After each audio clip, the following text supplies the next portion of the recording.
Fala, nação colorada, tudo certo com vocês, pessoal? Então acaba de terminar Internacional e Corinthians, Corinthians e Internacional, e o empate em 2-2 prevalece. Eu considero o empate heróico do Internacional e no vídeo eu vou explicar o porquê.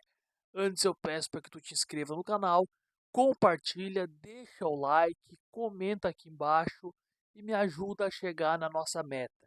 A nossa meta é 500 inscritos. Estamos com 475, quase chegando na meta que é de 500 inscritos. Então eu conto muito com a tua ajuda para batermos essa meta. Pessoal, seguinte, por que empate heróico? O Inter fez um bom jogo? O Inter não fez um bom jogo. O Inter até fez um bom primeiro tempo, mas não fez um bom jogo. O Inter sofre um gol muito cedo, com 3 minutos, o gol do Yuri Alberto, onde o Inter erra um passe, o Gabriel Carvalho erra um passe, e o Depay aciona o Yuri Alberto que faz o gol. Eu vi alguns colorados dizendo que o Rocher falhou, na minha opinião não tem falha, porque é uma batida cruzada difícil, né? No chão, difícil de defender. Então, ao meu ver, não teve falha. O Inter sofre o gol e o Inter ataca tanto pela direita como também pela esquerda, mas preferencialmente pela esquerda. Bernabé, Thiago Maia, Wesley, o próprio Alan Patrick ditando bem o ritmo do jogo. E o Inter consegue o empate numa belíssima jogada e contando com a sorte, que o Bernabé chuta de fora da área, a bola desvia no zagueiro do Corinthians e entra. O Inter foi um pouquinho melhor no todo do primeiro tempo. Só que o segundo tempo do Inter foi pavoroso. Pavoroso.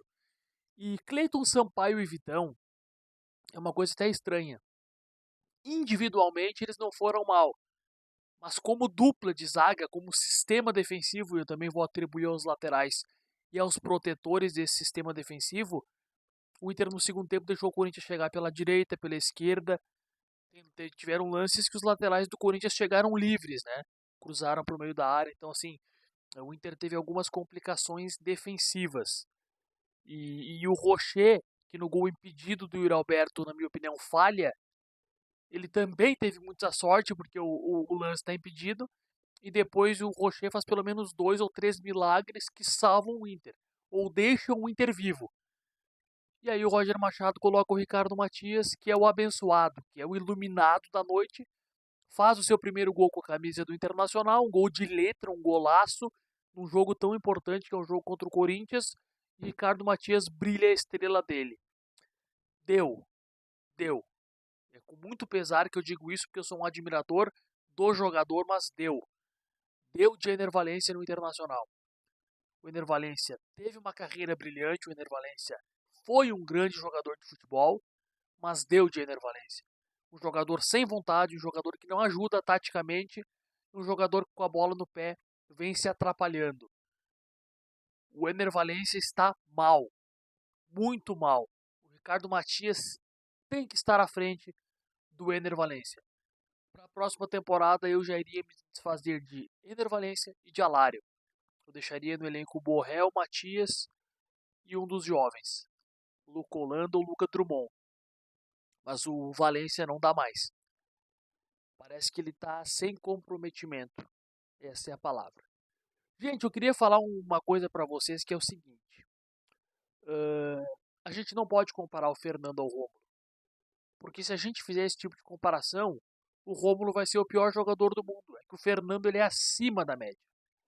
Ele é acima. O Fernando é muito bom jogador. Muito bom. O Rômulo, dentro das suas limitações, o Rômulo vai bem. Ele vai bem. Ele é um bom complemento de grupo. Porque se a gente for comparar com o Fernando, a gente sempre vai pensar que o Rômulo é mau jogador. Ele não é mau jogador. Hoje o Rômulo foi bem, tá? Foi bem. Só que ele dá passe lateral, ele não tem a passe de infiltração que tem o Fernando, aquele passe visando o companheiro melhor colocado. O Rômulo muitas vezes é o passe lateral.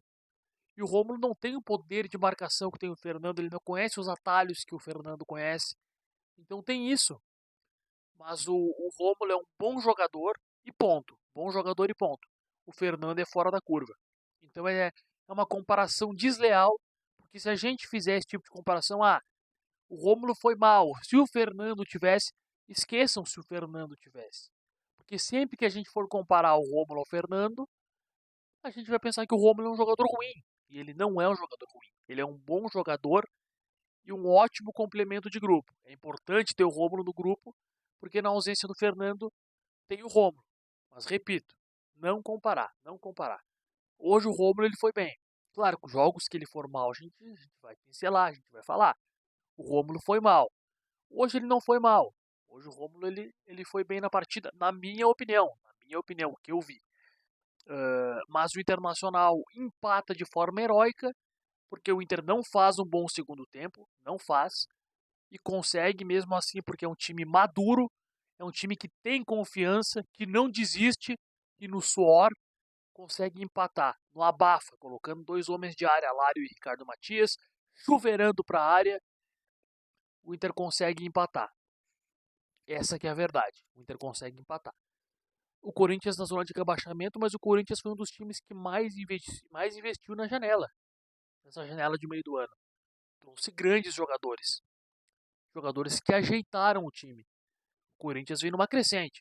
Se o Corinthians vai ou não permanecer na Série A é outra história, mas o Corinthians vem numa crescente. Não à toa é semifinalista da Copa do Brasil, não à toa é semifinalista da Sul-Americana, não à toa colocou 5-0 no agregado no Fortaleza, que é uma das melhores equipes atualmente no Brasil. No agregado da Copa Sul-Americana, o Corinthians passa com 5-0. Fez um bom jogo no Maracanã contra o Flamengo.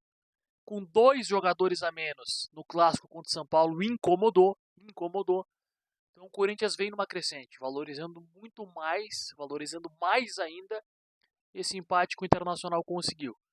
Então eu vejo como um bom resultado, até porque eu tinha medo, porque eu pensei que os jogadores entrariam focados no Grenal e isso pudesse desestabilizar. O Inter segue com invencibilidade, são 9 jogos de invencibilidade, 6 vitórias, 3 empates, e agora o foco é todo no Grenal. Thiago Maia não joga o Grenal, mas Fernando deve voltar, Borré deve voltar, o Rojo deve estar à disposição e o Bruno Gomes não levou o cartão. Então a ausência vai ser o Thiago Maia, porque levou o terceiro amarelo. Mas um empate importante, um ponto somado que coloca o Inter no G6 do Brasileirão. Te inscreve no canal, deixa o like, compartilha e me ajuda. 500 inscritos, pessoal. Obrigado.